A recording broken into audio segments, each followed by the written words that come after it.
So I think this will be a quick project, but you never know with this motorhome. This is the drain for the potable water, and the tank is right above where we are here. And there's a flexible hose that comes through the floor and goes to a couple of brass fittings, and then it has a cap on the end. And this is really inconvenient when we want to drain the potable water tank to have a cap and need to get under here with a couple of wrenches and take that off. And so what I want to do is add a little quick release valve like this that I can pretty easily just rotate. So if it's in the closed position, I'll be able to rotate this up, drain the tank, rotate it back down to close it off, and I won't have to climb underneath here with a couple of wrenches and try to make that happen. I also want to move this up a little bit. I mean, it's on a flexible hose, and so I don't think it would hurt anything if it hit something, but I think it just should be up a little higher above the frame if I can. So that's the project, and should be pretty quick and easy.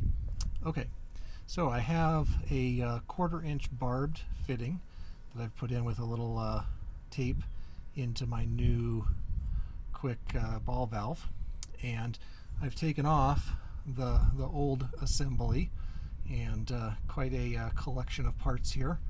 I don't know if I'll save those and use those for something else or not, but it was an interesting setup that somebody did. So I'll put that aside, and I can just put this in. I've got a little clamp to go on that, and we'll get that tightened up.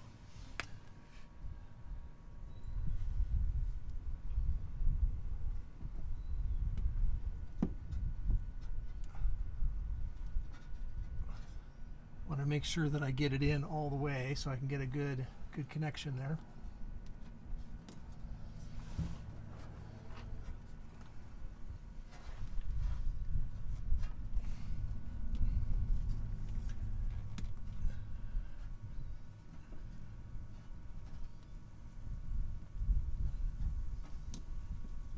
Okay, now we'll tighten up the hose clamp.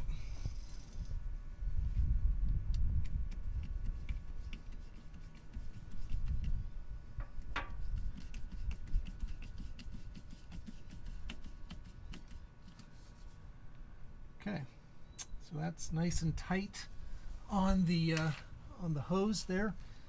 Just looking at the silicone and things here, holding that together, that looks like it's still in good shape, so I'm not too worried about that. And I got this a little bit higher up, not as much as I'd hoped, but didn't cut off the hose. But now when I want to release this, I can just reach underneath, pull that down, drain out my potable water, and put it back up when I'm done. So a lot easier than getting under here with 2 wrenches and working on it like that. So should be a nice little upgrade, and actually it was a very quick and easy project. So final thing is to put a little bit of water in the potable tank and make sure it doesn't leak, but I will check that off, and I'm pretty confident we're going to have a nice solution here.